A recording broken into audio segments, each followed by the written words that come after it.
प्राचीन काल में ऋषि दधीची एवं राजा क्षुभंक मध्य गभीर बंधुता थिला।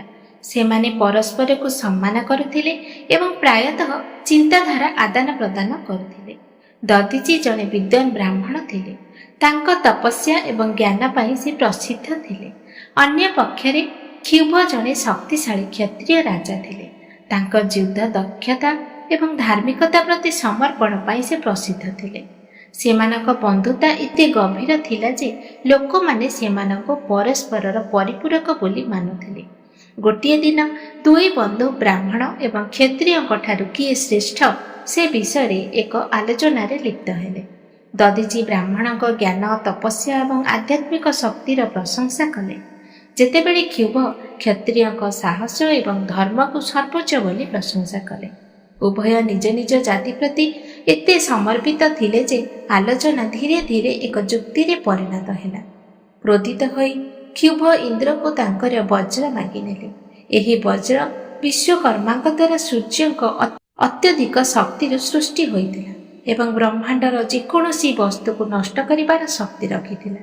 क्रोधरे अंध होई क्षुभ तांक वज्रपातरे दधीची को आघात कले। वज्रपातर अपार शक्ति दधीची शरीर को जाली पोड़ी तांको हत्या करदेला। क्षुभ एही विजय रे खुशी होई फेरी आसिले, एया विश्वास करी जे क्षत्रिय ब्राह्मण को परास्त करिसेंती। भगवान शिव को हजार हजार वर्ष तपस्या करी मृत संजीवनी ज्ञान प्राप्त करिथिबा राक्षस मानकर गुरु शुक्राचार्य दधीची मृत्यु खबर पाइले। से तुरंत दधीची आश्रम को दौड़ी गले एवं मृत संजीवनी ज्ञान व्यवहार करी तांको शरीर रे जीवन फुंकीदेले। दधीची चेता फेरी पाइबा परे आश्चर्य होई शुक्राचार्य को पचारिले, एही चमत्कार किपरि संभव हैला। शुक्राचार्य उत्तर देले, महादेवक कृपारु किछि भी असंभव नुहे। जेपरि से मार्कंडेय को यमराजक ठारू रक्षा करिथिले, से मोते मध्य एही ज्ञान प्रदान करिथिले। जदिओ दधीची शरीर पुनर्जन्म पाइला, तथापि क्षुभंक अपमान जोगु तांको आत्मा जंत्रणा पाउथिला।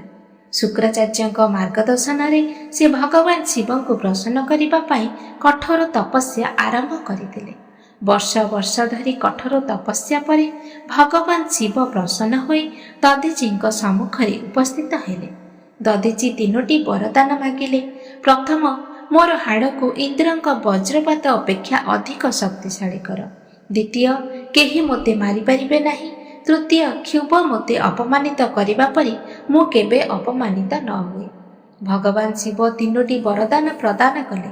दधीची क्षुभंक प्रासाद रे पहुँचिले एवं क्रोधरे राजा को लात मारिले। दधीची को जीवित देखि क्षुभ आश्चर्य होइगले। से पुणी थरी तांको वज्रपात व्यवहार कले, किंतु एथर एहार दधीची उपरे कौनसी प्रभाव पड़िला नाही। दधीची हसी हसी कहिले, महादेव मोते अजय करिछन्ति, एबे केही मोते परास्त करिपारिबे नाही। क्षुभ भगवान विष्णु को प्रार्थना कले, एहा विश्वास करी जे केवल से दधीची को रोकी पारिबे। किंतु जेतेबेले विष्णु जानिले जे दधीची को स्वयं भगवान शिव वर देइछन्ति, से क्षुभ को परामर्श देले। ब्रह्मांडर क्रम पाई ब्राह्मण एवं क्षत्रिय उभय अत्यावश्यक। सेमानक मध्यरे केही श्रेष्ठ किंबा नीच नहांती। एक संधि डाकंतु।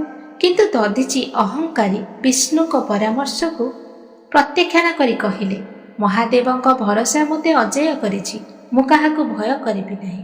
विष्णु बुझी पारिले जे दधीची अहंकार ब्रह्मांड पाई विपद सृष्टि करिपारे। से तांकर सुदर्शन चक्र व्यवहार कले, किंतु एहा दधीची कर्म को मध्य क्षत करिपारिला नाही। विष्णु गोटिए परे गोटिए अनेक दिव्य अस्त्र व्यवहार कले, किंतु सबु प्रभावहीन होइगला। क्रोधित दधीची मुठाई घास उठाई देवतांक उपरको फिंगिले। प्रत्येक घासर पातल त्रिशूल रे परिणत होई देवता मानकु ध्वंस करने को प्रस्तुत होइगला। विष्णु अनेक रूप सृष्टि कले, किंतु दधीची सेमानकु मध्य परास्त कले। शेषरे विष्णु तांकर विश्वव्यापी रूप प्रकाश कले, जहाँ समग्र ब्रह्मांड को घेरी रहीगला। सेही दर्शन मध्यरे असीम जीव परिमाण एवं संभावना सीमित थिला। समग्र ब्रह्मांड दर्शन सम्मुखरे प्रणाम कला, किंतु दधीची उपरे एहार कौनसी प्रभाव पड़िला नाही। ସେ କହିଲେ, ପ୍ରଭୁ, ଏହା ଆପଣଙ୍କର ବ୍ରହ୍ମ, ଏହା ମୋତେ ପରାସ୍ତ କରିପାରିବ ନାହିଁ। ଶେଷରେ ବ୍ରହ୍ମା ପ୍ରକଟ ହେଲେ ଏବଂ କ୍ଷୁଭକୁ ଦଧିଚିଙ୍କୁ କ୍ଷମା ମାଗିବାକୁ କହିଲେ। ଦଧିଚି ତାଙ୍କୁ କ୍ଷମା କଲେ, କିନ୍ତୁ ସେ ସମସ୍ତ ଦେବତାଙ୍କୁ ଅଭିଶାପ ଦେଇ କହିଲେ, ଏକ ସମୟ ଆସିବ ଯେତେବେଳେ ତୁମକୁ ଭଗବାନ ଶିବଙ୍କ କ୍ରୋଧର ସମ୍ମୁଖୀନ ହେବାକୁ ପଡ଼ିବ। ଏହା ସହିତ ଦଧିଚି ଚାଲିଗଲେ। ଦଧିଚିଙ୍କ ଏହି କାହାଣୀ ଆମକୁ ଶିକ୍ଷା ଦିଏ ଯେ ଅହଙ୍କାର ଯେତେ ଶକ୍ତିଶାଳୀ ହେଉନା କାହିଁକି ସୃଷ୍ଟି କ୍ରମକୁ ବିପର୍ଯ୍ୟସ୍ତ କରିପାରେ।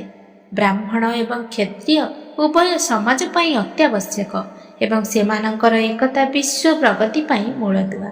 ଦଧିଚିଙ୍କ ଅଭିଶାପ ଦେବତାମାନଙ୍କ କାନରେ ପ୍ରତିଧ୍ୱନିତ ହେଲା ଏବଂ ସେମାନେ ଭାବିଲେ ଯେ ଭଗବାନ ଶିବଙ୍କ କ୍ରୋଧ କିପରି ହୋଇପାରେ।